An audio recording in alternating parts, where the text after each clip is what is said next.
اعوذ باللہ من الشیطان الرجیم بسم اللہ الرحمن الرحیم وَإِذْ يَمْكُرُ بِكَ الَّذِينَ كَفَرُوا لِيُثْبِتُوكَ أَوْ يُقْتُلُوكَ أَوْ يُخْرِجُوكَ وَمَكَرُوا وَمَكَرَ اللَّهُ وَاللَّهُ خَيْرُ الْمَاكِرِينَ صدق اللہ العلی العظیم وعن النبی صلی اللہ علیہ وسلم انه قال لا يؤمن احدكم حتى يكون هواه تبعا لما جئت به او كما قال النبی صلی اللہ تعالی علیہ وسلم۔ محترم سامعین خطبہ جمعہ، بزرگوں، نوجوان بھائیوں اور عفت ماں اور بہنوں، السلام علیکم ورحمۃ اللہ وبرکاتہ۔ اللہ رب العزت کا دیا ہوا دین اور اس کا پسندیدہ دین، دین اسلام انقلابی دین ہے۔ یہ انفرادی زندگی میں بھی انقلاب برپا کرتا ہے اور اجتماعی زندگی میں بھی انقلاب برپا کرتا ہے۔ یہ دین اپنے ماننے والوں سے یہ مطالبہ کرتا ہے کہ تمہاری زندگی حرکت و عمل سے عبارت ہونی چاہیے۔ ایک خاص مقصد کے لیے، ایک خاص مشن کے لیے اس دنیا میں تم آئے ہوئے ہو۔ تمہارا کام اس دنیا میں آ کے کھانا کھانا، گھر بنانا، لگزریس لائف گزارنا، بیوی بچوں کو اچھی زندگی دے دینا یہی نہیں ہے، بلکہ تم اس دنیا میں اس لیے آئے ہو تاکہ تم اللہ رب العزت کی مرضی کی پابندی کرو، اللہ کی اطاعت کرو، اللہ کی بندگی کرو، اور اس زمین پر اللہ رب العزت نے جس عظیم کام کے لیے تم کو برپا کیا ہے وہ تم کرو۔ وہ کام یہ ہے کہ اللہ تعالیٰ کے بندوں کو اللہ رب العزت تک پہنچاؤ، اللہ تعالیٰ کا پیغام بندگان خدا تک عام کرو، اس زمین پر ظلم کے خلاف کھڑے ہو جاؤ، عدل و قسط کے علم بردار بن جاؤ، اور جب تک اس زمین پر تم رہو سراپا رحمت بن کر کے رہو، اس لیے کہ تمہاری حیثیت کنتم خیر امت اخرجت للناس تأمرون بالمعروف وتنہون عن المنکر وتؤمنون باللہ۔ بہترین امت ہو تمہیں برپا کیا گیا ہے کمپلیٹ ہیومن کائنڈ کے لیے، ساری کائنات کے انسانوں کے لیے تمہیں برپا کیا گیا ہے۔ تمہارا کام بھلائی کا فروغ ہے، تمہارا کام برائیوں کو روکنا ہے۔ ہاتھ سے روک سکو تو روکو، زبان سے روک سکو تو روکو، دل میں برا سمجھ سکو تو سمجھو، اس کے علاوہ تمہارے اندر ایمان ہے ہی نہیں، تمہارے دل میں رائی کے برابر بھی ایمان نہیں ہے۔ وَلَيْسَ وَرَاءَ ذَلِكَ حَبَّةُ خَرْدَلٍ مِّنَ الْإِيمَانِ۔ اسی لیے کہا گیا کہ انبیاء اس دنیا میں تشریف لاتے رہے اور اللہ رب العزت کا یہ پیغام بندگان خدا تک پہنچاتے رہے۔ جب ان کا وقت پورا ہو گیا وہ اللہ رب العزت کی بارگاہ میں حاضر ہو گئے۔ کسی نبی کا پیدا ہونا اور کسی نبی کا انتقال کر جانا یہ اہمیت کا حامل نہیں ہے، بلکہ اہمیت کا حامل وہ مشن ہے جس کو لے کر کے اس دنیا میں تشریف لائے۔ نبی اکرم صلی اللہ علیہ وسلم کے بارے میں قرآن کہتا ہے وَمَا مُحَمَّدٌ إِلَّا رَسُولٌ قَدْ خَلَتْ مِن قَبْلِهِ الرُّسُلُ أَفَإِن مَّاتَ أَوْ قُتِلَ انقلبتم عَلَىٰ أَعْقَابِكُمْ۔ یہ محمد اللہ کے رسول ہیں، ان سے پہلے بھی رسول گزر چکے ہیں، اگر یہ شہید کر دیے جائیں یا ان کا انتقال ہو جائے تو کیا تم ایڑیوں کے بل پیچھے ہٹ جاؤ گے اللہ تعالیٰ کی بندگی اور اپنے کام سے؟ فرمایا کہ اللہ رب العزت کی تو یہ کائنات ہے، اس نے انسانوں کے لیے اس زمین پر اپنے برگزیدہ بندے بھیجے، انبیاء، وہ پیدا ہوئے، اپنا کام کیا، اور جب کام مکمل ہوا تو رخصت ہو۔ تو کسی نبی کا پیدا ہونا اور کسی نبی کا اس دنیا سے جانا، نبی پیدا ہو تو جشن منایا جائے اور نبی جب اس دنیا میں چلا جائے تو ماتم منایا جائے، یہی اسلام کا شیوا نہیں ہے، اسلام کی اسپرٹ نہیں ہے، بلکہ اس کا وہ پیغام، اس کا وہ مشن جس کے لیے اس نے پوری زندگی لگا دی اور جو کام وہ پوری امت کو سونپ کر کے گیا ہے وہ تمہارے لیے سب سے اہم ہے۔ اسی لیے جب حضرت عمر رضی اللہ تعالیٰ عنہ کے پاس یہ مسئلہ آیا کہ ڈیٹ تو لکھی جاتی ہے، مہینہ تو لکھا جاتا ہے لیکن سال نہیں لکھا جاتا، تو ہم کو یہ پتہ نہیں ہوتا ہے کہ یہ جو تاریخ لکھی ہوئی ہے 25 شعبان کی، 25 تاریخ بھی لکھی ہوئی ہے، شعبان مہینہ بھی لکھا ہوا ہے، لیکن وہ کون سا سال ہے ہمیں نہیں معلوم، اس سال کا شعبان ہے کہ پچھلے سال کا شعبان ہے کہ اس سے پچھلے سال کا شعبان ہے، نہیں معلوم۔ آپ ایک تقویم جاری کر دیجئے، آپ ایک کیلنڈر جاری کر دیجئے، جیسے کہ عیسائیوں نے کیلنڈر جاری کیا ہوا ہے، لیکن وہ حضرت عیسیٰ علیہ السلام کی پیدائش سے جڑا ہوا ہے۔ اسلامی کیلنڈر ہو، قمری کیلنڈر ہو، جس کو نبی اکرم صلی اللہ علیہ وسلم نے اپریشیٹ کیا ہے، بتا کر کے گئے ہیں۔ صحابہ کرام کی مجلس جمی، حضرت عمر رضی اللہ تعالیٰ عنہ صدارت کر رہے ہیں، رائے آ رہی ہیں. ایک صحابی کہتے ہیں کہ نبی اکرم صلی اللہ علیہ وسلم جب سے پیدا ہوئے اس سال سے کیلنڈر کا اجرا کیا جائے. آپ نے کہا نہیں، یہ کوئی بڑا معاملہ نہیں ہے. دوسرے صحابی نے کہا کہ نبی اکرم صلی اللہ علیہ وسلم کی وفات جب ہوئی اس سے کیلنڈر جاری کیا جائے. حضرت عمر رضی اللہ تعالیٰ عنہ نے کہا کہ یہ بھی کوئی بڑی بات نہیں ہے، ایک نبی آتے ہیں، دنیا میں رہتے ہیں، پھر دنیا سے چلے جاتے ہیں، اور کوئی رائے ہونی چاہیے. روایات میں آتا ہے کہ حضرت علی رضی اللہ تعالیٰ عنہ نے غالباً یہ کہا کہ امیر المومنین، ہجرت ایک ایسا انسیڈنٹ ہے، ایک ایسا واقعہ ہے، ایک ایسا حادثہ ہے نبی اکرم صلی اللہ علیہ وسلم کی زندگی میں، تاریخ اسلام میں، جو زندگی کا رخ موڑتا ہے، جو حق و باطل میں تمیز کرتا ہے، جو ایک مشن دیتا ہے، ایک پیغام دیتا ہے پوری امت کو. ہجرت سے اسلامی کیلنڈر کا آغاز ہونا چاہیے. حضرت عمر رضی اللہ تعالیٰ عنہ نے کہا کہ تمہاری رائے بہت اچھی رائے. فرمایا ان الہجرہ فرقت بین الحق والباطل فارقوا بها. اب میرا یہ آرڈر جاری ہوتا ہے کہ یہ ہجرت جو تھی اس نے حق اور باطل کے درمیان تفریق کر دی، منافقوں کے درمیان تفریق کر دی، مشرکوں کے درمیان تفریق کر دی، مومنین اور محسنین جو صالحین تھے ان کے درمیان تفریق کر دی. یہ ہجرت سے اسلامی کیلنڈر کا آغاز ہونا چاہیے. دوستو اور ساتھیو، ہم کو نبی اکرم صلی اللہ علیہ وسلم کی وفات تو یاد ہے، ہم کو نبی اکرم صلی اللہ علیہ وسلم کی پیدائش تو یاد ہے، ہم اس موقع پر کچھ جلسے جلوس تو کر لیتے ہیں، لیکن آپ کا مشن کیا تھا جس کے لیے اس دنیا میں آپ تشریف لائے؟ آپ نے وہ پیغام کیا تھا جس کے لیے آپ نے پوری زندگی کی بازی لگا دی؟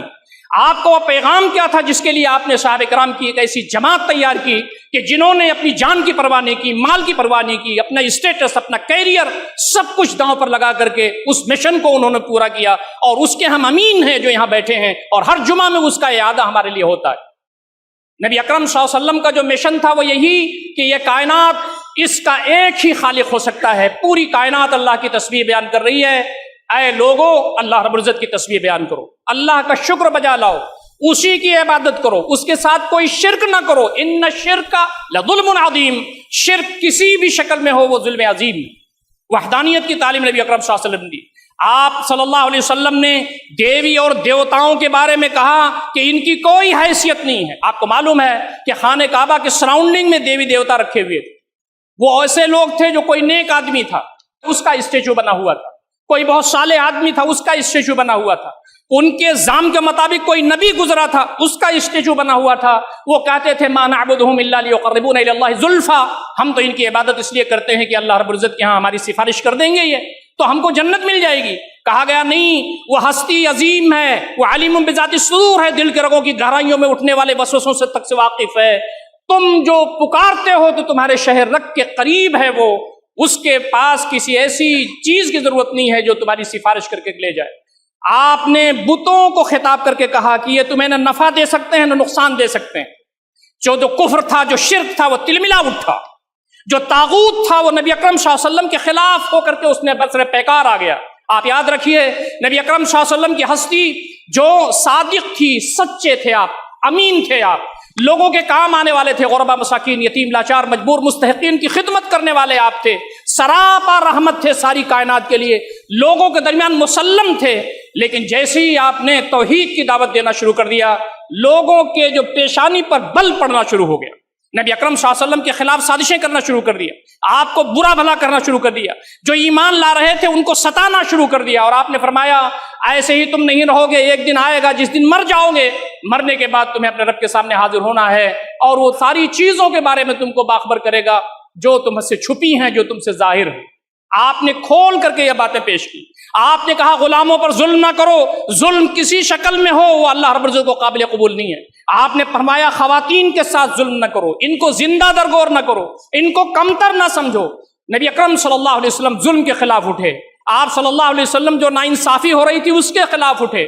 آپ صلی اللہ علیہ وسلم جو اللہ رب العزت کے ساتھ شرک ہو رہا تھا اس کے خلاف اٹھے تو لوگوں کے تیور بدل گئے، لوگوں کے پیشانی پر بل آنے لگے. دوستو اور ساتھیو، نبی اکرم صلی اللہ علیہ وسلم نے خود اور صحابہ کرام نے اس مشن کو جو جاری رکھا اور جس کے ہم امین ہیں، ہماری بھی ذمہ داری یہ ہے کہ ہم ویسے ہی جیسے نبی اکرم صلی اللہ علیہ وسلم نے پیار کے ساتھ، محبت کے ساتھ، آرگومنٹس کے ساتھ، اپنائیت کے ساتھ لوگوں کی خدمت کر کے اللہ تعالیٰ کا دین بتایا تھا، کفر سے روکا تھا، شرک سے روکا تھا، غیر اللہ کی پرستی سے روکا تھا، شرک کی ساری تفصیلات سے روکا تھا، اور آخرت میں جو احساس آپ نے پیدا کیا تھا، امت مسلمہ کے ہر شخص کی یہ ذمہ داری ہے کہ آج یہاں ابو الفضل کے اندر، شاہین باغ کے اندر، دلی کے اندر، یو پی کے اندر، پورے ہندوستان کے اندر جہاں تک ہو سکے ہمیں اس مشن کو عام کرنا ہے جس کے لیے نبی اکرم صلی اللہ علیہ وسلم دنیا میں برپا کیے گئے۔ آپ اور آپ کے صحابہ کی ایک بڑی خصوصیت اس مشن کے لیے کام کرنے کی یہ تھی کہ آپ کو شرح صدر حاصل تھا۔ اللہ ایک ہی ہو سکتا ہے، جیسے سورج نکلا ہوا ہے، جیسے یہ پنکھا چل رہا ہے، اللہ ایک ہے، یہ اس کی کائنات ہے۔ ہمیں مرنا ہے، اس کے سامنے حاضر ہونا ہے، زندگی کے ایک ایک لمحے کا حساب و کتاب دینا ہے۔ یہ چیز شرح صدر کے ساتھ تھی۔ نبی اکرم صلی اللہ علیہ وسلم کو قرآن مجید میں کہا گیا کہ قل ھذہ سبیلی، کہہ دیجئے کہ یہ میرا راستہ ہے، ادعو الی اللہ، میں اللہ تعالیٰ کی طرف بلاتا ہوں، وانا ومن اتبعنی، میں اور میرے متبعین جس چیز کی طرف بلا رہے ہیں اس پر ہمیں بصیرت حاصل ہے، اس پر ہمیں شرح صدر حاصل ہے، اس پہ ہمیں کانفیڈنس حاصل ہے، اس میں تذبذب میں نہیں ہے، شک میں نہیں ہے۔ نبی اکرم صلی اللہ علیہ وسلم اور آپ کے صحابہ کی جو پہلی کوالٹی مشن کے سلسلے میں ملتی ہے وہ یہی ہے کہ قل ھذہ سبیلی ادعو الی اللہ انا ومن اتبعنی وسبحان اللہ وما انا من المشرکین۔ میں اور میرے صحابہ بصیرت کی بنیاد پر، شرح صدر کی بنیاد پر، کانفیڈنس کی بنیاد پر اللہ تعالیٰ کی طرف دعوت دیتے ہیں، اور اللہ رب العزت پاک ہے اور میں شرک کرنے والوں میں سے نہیں ہوں۔ جب ہمارے درمیان بت پوجا جا رہا ہو تو ہمارے کان پر جوں ریگنا چاہیے، ہماری جو پیشانی ہے اس میں جنبش آنی چاہیے، ہمارے دل میں ہلچل ہونی چاہیے۔ آج ہندوستان میں بت پرستی ہو رہی ہے، شرک ہو رہا ہے، ہمیں ان بھائیوں سے محبت بھی ہونی چاہیے، ان سے ہمدردی بھی ہونی چاہیے کہ وہ جہالت میں ہیں، گمراہی میں ہیں، اللہ کا پیغام کے امین ہیں، ان تک یہ پیغام پہنچائیں، وہ کفر سے اور شرک سے بچ کر کے وحدہ لا شریک کی تعلیمات کی طرف آئیں۔ بصیرت، اس کی بنیاد پر اللہ رب العزت نے نبی اکرم صلی اللہ علیہ وسلم کو تعلیم دی اور صحابہ کرام کو لے کر کے آگے بڑھے۔ دوسرا جو بڑا کام تھا وہ یہ تھا کہ آپ عزم و حوصلے کے آدمی تھے۔ نبی اکرم صلی اللہ علیہ وسلم پر عزم ختم ہے، نبی اکرم صلی اللہ علیہ وسلم پر حوصلہ ختم ہے، اور صحابہ کرام پر بھی عزم و حوصلہ ختم ہے۔ دوستو اور ساتھیو، نبی اکرم صلی اللہ علیہ وسلم نے جو کام انجام دیا آپ کو معلوم ہے، سارے مکہ کے لوگ دشمن ہو گئے اور لوگوں نے آپ کو پیشکش شروع کر دی۔ کہا جناب علی آپ عبادت کرنا چاہتے ہیں تو ہم خانہ کعبہ کو سنوار دیں، بنا دیں۔ آپ اگر پیسہ چاہتے ہیں تو سونا چاندی اور اونٹ کتنا چاہتے ہیں بتائیے۔ آپ اگر شادی کرنا چاہتے ہیں تو اشارہ کیجئے کس خاندان میں شادی کرنا چاہتے ہیں۔ اگر آپ چودھری بننا چاہتے ہیں، ہمارے سردار بننا چاہتے ہیں تو سردار بھی بنا دیں گے آپ کو۔ لیکن یہ جو ہمارے بتوں کو آپ برا بھلا کہتے ہیں یہ صحیح نہیں ہے۔ آپ جو یہ کہتے ہیں کہ ہم سڑ جائیں گے، گل جائیں گے اور ہماری ہڈیاں بوسیدہ ہو جائیں گی، قبر میں ہمارا پتہ نہیں ہوگا، اللہ تعالیٰ ہم کو اٹھائے گا۔ آپ جو یہ کہتے ہیں کہ غلاموں کے ساتھ ظلم نہ کرو، آپ جو یہ کہتے ہیں کہ خواتین کے ساتھ ناانصافی نہ کرو، یہ کہنا آپ چھوڑ دیجیے۔ دوست اور ساتھیوں، نبی اکرم صلی اللہ علیہ وسلم نے کہا کہ تمہارے مطالبے یہ وہ ہیں جس کو تم دے سکتے ہو، وہ چیزیں تم جو مجھے نہیں دے سکتے، ایک ہاتھ میں سورج دے دو، دوسرے ہاتھ میں چاند دے دو، بہت مشہور چیز ہے یہ، تو بھی میں اس مشن سے ہٹنے والا نہیں ہوں۔ یہ امت آج ہم تمام اس میں شامل ہیں، ہمارا نبی ایک ایک پل چین میں نہیں رہا، ہمارے جو صحابہ ہیں انہوں نے جہد مسلسل کے ساتھ اور قربانیوں کے ساتھ اپنی زندگی گزاری۔ ہمارا معاملہ یہ ہے کہ ہم ٹھیک سے نہ تو دین سمجھ سکتے ہیں، نہ دین کی تعلیم کسی غیر مسلم بھائی کو بریف کر سکتے ہیں کہ دین اسلام یہ ہے، اس کی تعلیمات یہ ہے، ہماری فطرت سے قریب ہے، اور ہمارے جتنی بھی سمسیاں ہیں، جتنے بھی پرابلم ہیں، سب کا سالوشن وہ ہے، ہم یہ نہیں بتا سکتے، تو ہمیں تیاری کرنی چاہیے۔ دوستوں اور ساتھیوں، نبی اکرم صلی اللہ علیہ وسلم کو اس راستے میں جو کچھ بھی آزمائشیں آئیں، آپ عزم کے ساتھ، حوصلے کے ساتھ ڈٹے رہے۔ یاد رکھیے، جب آپ ظلم کو ظلم کہیں گے، جب آپ کفر کو کفر کہیں گے، جب آپ شرک کو شرک کہیں گے، جب آپ طاغوت کو طاغوت کہیں گے، تو آپ کو ٹھنڈے پیٹ کوئی نہیں لے گا۔ آج جبکہ دین اسلام کی تعلیمات پوری دنیا میں اس انداز سے نہیں پھیلائی جا رہی ہیں جیسے پھیلانا کا حق ہے، لیکن قرآن مجید اپنی اصلی شکل میں موجود ہے۔ کچھ صلحائے امت موجود ہیں دنیا میں، کچھ اسلام کی تعلیمات ہیں جو لوگوں کے سامنے آج آ رہی ہیں۔ آج امریکہ پریشان ہے، آج یورپ کے کنٹریز پریشان ہیں، آج ہندوستان پریشان ہے، آج کفر پریشان ہے، آج طاغوت پریشان ہے۔ جس دن امت مسلمہ کے لوگ نبی اکرم صلی اللہ علیہ وسلم کے مشن کو لے کر کے اٹھ جائیں گے، جس دن صحابہ کرام کی روایات کو ہم تازہ کریں گے اس ہندوستان کے اندر، اس وقت اللہ رب العزت کی رحمتیں اور اس کی برکتیں اسی طرح سے سایہ فگن ہوں گی جیسے کہا گیا کہ اللہ کے نبی صلی اللہ علیہ وسلم یہ چال چل رہے ہیں کہ آپ کو یا تو قید کر دیں، یہ چال چل رہے ہیں یا تو آپ کو قتل کر دیں، یہ چال چل رہے ہیں کہ آپ کو یا تو نکال دیں اس مکہ سے، وَيَمْكُرُونَ وَيَمْكُرُ اللَّهُ، اللہ تعالیٰ چال چل رہا ہے، یہ چالیں چل رہے ہیں، اللہ بھی تدبیریں کر رہا ہے۔ ہم اس مقام پر آ جائیں کہ ہمارے دشمن جب چالیں ہمارے لیے چل رہے ہوں تو وحدہ لا شریک ہمارے لیے تدبیریں کرنے والا ہو۔ دوستوں اور ساتھیوں، امت کی عظمت یہی ہے کہ جب اللہ کے راستے میں یہ قربانیاں دیتے ہیں تو اللہ رب العزت ان کے لیے راستے کھول دیتا ہے۔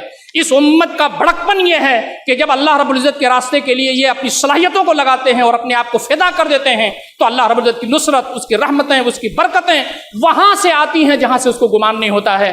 ہمارا رب موجود ہے جو حضرت آدم کے زمانے میں تھا، جو حضرت نوح، حضرت ابراہیم کے زمانے میں تھا، جو حضرت نبی اکرم صلی اللہ علیہ وسلم اور صحابہ کے زمانے میں تھا۔ آج وہی رب موجود ہے جس کے بارے میں حضرت ابوبکر رضی اللہ تعالیٰ عنہ نے کہا تھا، صحابہ رو مت، نبی اکرم صلی اللہ علیہ وسلم اس دنیا سے تو چلے گئے لیکن آپ کا مشن زندہ ہے، وہ وحدہ لا شریک زندہ ہے جو نبی اکرم صلی اللہ علیہ وسلم کو جس نے بھیجا تھا اور یہ بڑا کام جس نے دیا۔ من کان یعبد محمدا فإن محمدا مات، جو محمد صلی اللہ علیہ وسلم کی عبادت کرتا تھا اسے سن لینا چاہیے کہ محمد صلی اللہ علیہ وسلم کا انتقال ہو گیا۔ ومن کان یعبد اللہ فإن اللہ حی لا یموت، جو شخص اللہ رب العزت کی عبادت کرتا تھا اسے معلوم ہونا چاہیے کہ اللہ رب العزت موجود ہے، جاویداں ہے، ہمیشہ رہنے والا۔ دوستوں اور ساتھیوں، نبی اکرم صلی اللہ علیہ وسلم کے ہاں، صحابہ کے ہاں یہ بات ملتی ہے، کھانا کھانے کے لیے، گھر بنانے کے لیے، بزنس کرنے کے لیے، اپنے آپ کو اچھا دکھانے کے لیے، شہرت کے لیے، عزت کے لیے، واہواہی کے لیے اس دنیا میں ہم نہیں آئے ہیں۔ ہم کمانے کے لیے، پیٹ پالنے کے لیے، بچوں کو عزت کی زندگی گزارنے کے لیے دولت کمائیں گے ضرور، لیکن دولت کے پیچھے اپنے آپ کو دیوانہ کر کے اللہ رب العزت کے ہاں رسوائی کا سبب بنیں گے۔ دولت بھی کمائیں گے، مال بھی کمائیں گے، روزی بھی کمائیں گے، لیکن اپنے مشن کو ہم نہیں بھولیں گے جس کے لیے نبی اکرم صلی اللہ علیہ وسلم اور صحابہ کرام اس دنیا میں وہ راستہ چھوڑ کر کے گئے ہیں جو ہمارے لیے مشعل راہ۔ لوگوں نے قربانیاں اس راستے میں دی۔ دوستوں اور ساتھیوں، لوگوں کو غیر میں رسی باندھ کر کے مکہ کی گلیوں میں گھسیٹا گیا، وقت کا پیغمبر موجود ہے، آل یاسر کو پیٹا گیا، اسلام میں پہلا خون حضرت سمیہ رضی اللہ تعالیٰ عنہ کا بہا، اول شہیدۃ فی الاسلام۔ نبی اکرم صلی اللہ علیہ وسلم کے گردن میں چادر لپیٹی گئی حرم مکی میں۔ آپ صلی اللہ علیہ وسلم جب سجدے میں تھے تو اونٹ کی ووچھ آپ کے سر پر رکھی گئی۔ آپ صلی اللہ علیہ وسلم کے خلاف سازشیں ہوئیں، وہ ہستی جس سے بہتر نہ کوئی پیدا ہوا، نہ ہے، نہ قیامت تک ہوگا، ہمارے دل کی رگوں کی گہرائیوں میں ایمان کا حصہ ہے۔ آپ صلی اللہ علیہ وسلم طائف میں گئے تو پتھروں کی ایسی بارش ہوئی کہ آپ کے جسم اطہر سے خون نکل کر کے جوتیوں میں اکٹھا ہو رہا تھا۔ حضرت زید نے سہارا دیا اور طائف سے باہر نکالا۔ یہ ساری چیزوں پر وہ ڈٹے رہے، بھاری پتھر سینے پر رکھا گیا، اس پر صبر کیا، انگاروں پر لٹائے گئے، اللہ رب العزت کا نام لیا، چٹائی میں لپیٹ کر کے دھواں دیا جاتا تھا کہ ان کی جو سانس ہے وہ ختم ہو جائے، لیکن وہ یہی کہتے تھے الاحد الاحد۔ اللہ رب العزت نے اپنے راستے میں جیالوں کو قربانیاں دیتے ہوئے دیکھا، اللہ رب العزت نے اپنے راستے میں اللہ کے بندوں کو اپنے راستے میں فدا ہوتے ہوئے دیکھا تو اللہ رب العزت کی رحمت اور اس کی برکت جلال میں آ گئی اور اس نے اتنی زیادہ ان کی مدد کی کہ وہ سربلند ہوئے۔ آج بھی ہماری جو ذلت ہے، آج بھی ہماری جو پستی ہے، آج بھی ہم مختلف اقوام کے مقابلے میں جو اپنے آپ کو ذلیل اور کمتر سمجھتے ہیں، وہی وحدہ لا شریک عرش الہی پر بیٹھا ہوا ہے۔ اگر ہم اس کی بات مانیں گے، اس کے مشن پر چلیں گے، نبی اکرم صلی اللہ علیہ وسلم کے بتائے ہوئے راستے پر چلیں گے، صحابہ کرام کو اسوہ مانیں گے، یاد رکھیے اللہ رب العزت کی رحمتیں، اس کی برکتیں، اس کی نوازشات آج بھی برسنے کے لیے تیار ہیں، لیکن وہ دل چاہیے، وہ ایمان چاہیے، وہ کوشش چاہیے، وہ محنت چاہیے، وہ جہد مسلسل چاہیے۔ دوستو، وہ ہستی جو سب کے کام آنے والی تھی، لوگوں نے یہ مشورہ کیا کہ اس کو قتل کر دیا جائے۔ آپ سوچیں کیا کام آپ نے کیا تھا کہ لوگوں نے قتل کے منصوبے بنا لیے۔ ہم اسی امت کے لوگ ہیں جو اپنی لائف کو سیکور کر کے بیٹھے ہوئے ہیں، ہم اسی نبی اکرم صلی اللہ علیہ وسلم کے امتی ہیں جو کھا رہے ہیں لذت کام و دہن سے، اپنے آپ کو محظوظ کر رہے ہیں، لیکن وہ مشن ہم بھول گئے جس کے لیے نبی اکرم صلی اللہ علیہ وسلم اور صحابہ کرام اس دنیا میں تشریف لائے تھے۔ یہ ایک بہت بڑی مجلس ہوئی جس میں سارے گویا کہ مکہ کے بڑے بڑے قبیلوں کے سرداران موجود ہیں۔ ہمارے راوی لکھتے ہیں، سیرت نگار بیان کرتے ہیں، شیطان شیخ نجدی بن کر کے اس میں موجود تھا۔ ایک رائے یہ آئی کہ جناب ان کو نکال دیا جائے، کہیں ان کو قید کر دیا جائے، تو پھر جواب یہ آیا کہ نہیں، بنو ہاشم آ کر کے ان کو نکال لے گا۔ وہ ایک قبیلہ اٹھ کر کے قتل کر دے تو وہ دوسرا قبیلہ جو بنو ہاشم کا قبیلہ ہے وہ بدلہ لے لے گا۔ جس رائے پر اتفاق ہوا اور جس پر شیخ نجدی یعنی ابلیس نے جس کی تائید کی وہ یہ تھا کہ جتنے بھی قبیلے ہیں مکہ کے، وہ قبیلے اپنے ایک ایک آدمی کو دیں جس کے اندر دو کوالٹیز ہوں۔ ایک کوالٹی تو یہ کہ اس کے اندر وہ طاقت ہو، قوت والا ہو، دوسرا یہ کہ تلوار چلانے میں ماہر ہو، اس کا وار خالی نہ جانے والا ہو۔ سارے قبیلوں نے اپنے ریپرزنٹیٹیو دے دیے، نبی اکرم صلی اللہ علیہ وسلم کا گھر گھیر دیا،